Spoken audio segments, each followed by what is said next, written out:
പൂന്തോട്ടങ്ങളാൽ ചുറ്റപ്പെട്ട കൊച്ചു കോട്ടേജുകളും ആഡംബര ബംഗ്ലാവുകളും നിറഞ്ഞ കൊച്ചു പട്ടണമായതുകൊണ്ട് ഒരു കാലത്ത് പെൻഷനേഴ്സ് പാരഡൈസ് എന്നറിയപ്പെട്ടിരുന്ന നഗരമായിരുന്നു ബംഗളൂരു. എന്നാൽ ഇന്ന് ഒരിറ്റ് ദാഹജലം ലഭിക്കണമെങ്കിൽ ദിവസങ്ങളോളം കാത്തിരിക്കേണ്ട നഗരമായി മാറിയത്. വേനൽക്കാലം പടിവാതിൽക്കൽ എത്തിയതേയുള്ളൂ.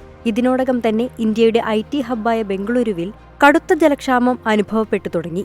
1 കോടിയിലധികം പേർ തിങ്ങിപ്പാർക്കുന്ന ബംഗളൂരുവിൽ 10 ലക്ഷത്തിലേറെയും മലയാളികളാണ്. കൃത്യമായി മഴ ലഭിക്കാത്തതോടെ ഭൂഗർഭജലം കുറഞ്ഞു. കുഴൽ കിണറുകൾ വറ്റിവരണ്ടു. ജലവിതരണം തടസ്സപ്പെട്ടു. ഒഴിഞ്ഞ ബക്കറ്റുകളും കുടങ്ങളുമായി ബംഗളൂരു ജനത വെള്ളത്തിനായി നീണ്ട ക്യൂകളിൽ അക്ഷമരായി നിൽക്കുകയാണ്. ചരിത്രത്തിലെ തന്നെ ഏറ്റവും വലിയ ജലപ്രതിസന്ധിക്കാണ് ബംഗളൂരു സാക്ഷ്യം വഹിക്കുന്നത്.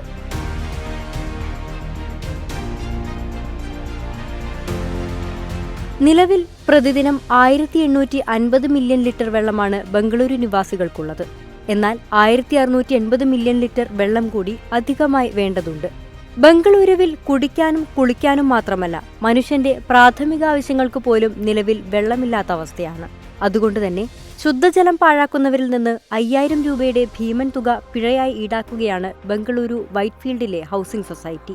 ബംഗളൂരു ജലക്ഷാമത്തിൽ വലയുകയാണ് നമ്മുടെ മലയാളി ടെക്കികളും. വെള്ളമില്ലാതെ 12 മുതൽ 18 മണിക്കൂർ വരെ പിടിച്ചു നിൽക്കേണ്ടി വരുന്നതിന്റെ ഭീകരാവസ്ഥ കൊച്ചി സ്വദേശിയും സോഫ്റ്റ്വെയർ എഞ്ചിനീയറുമായ ഫയസ് മുഹമ്മദ് സലീം 24news.com പങ്കുവച്ചു. ഇടവിട്ട ദിവസങ്ങളിലെത്തുന്ന ടാങ്കർ വെള്ളമാണ് ഇവരുടെ ഏക ആശ്രയം. അന്ന് ലഭിക്കുന്ന വെള്ളം പിടിച്ചുവെച്ച് പിശുക്കി ഉപയോഗിച്ചാണ് അടുത്ത തവണ വെള്ളം വരുന്നതുവരെ കഴിഞ്ഞു പോകുന്നത്. ബംഗളൂരുവിലെ എല്ലാ പ്രദേശത്തും ജലക്ഷാമമില്ല. മല്ലേശ്വരത്ത് കാവേരിയിൽ നിന്നുള്ള ജലം ലഭിക്കുന്നുണ്ട്. അതുകൊണ്ട് അവിടെ കാര്യമായ പ്രതിസന്ധിയില്ല. അമൃത് ഹള്ളിയിലും സമാന അവസ്ഥയാണ്. കാലങ്ങളായി തന്നെ ജലടാങ്കറെ ആശ്രയിച്ചാണ് അമൃത് ഹള്ളി ജനത ജീവിക്കുന്നത്.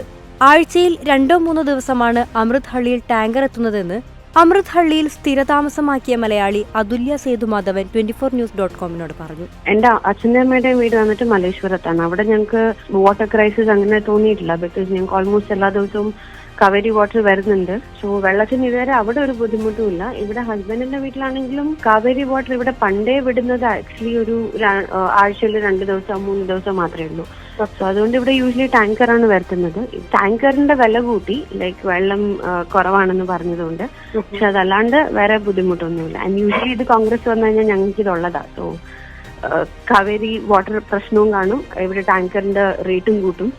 ടാങ്കറിന്റെ റേറ്റ് കൂടി കഴിയുമ്പോൾ അവരത് നോർമലൈസ് ചെയ്യാൻ വേണ്ടിയിട്ട് ഇത്ര രൂപ, ലൈക്ക് ഇപ്പോൾ 400 ആണ് തരുന്നതെങ്കിൽ നിങ്ങൾ 800 ചാർജ് ചെയ്യുന്നവരും കീപ്പ് ഇറ്റ് 600 ഒരു നോമിനൽ റേറ്റ് വെക്കാൻ പറയും. പിന്നെ കുറെ നാൾ കഴിയുമ്പോൾ ആ nominal rate will become for even at winter's.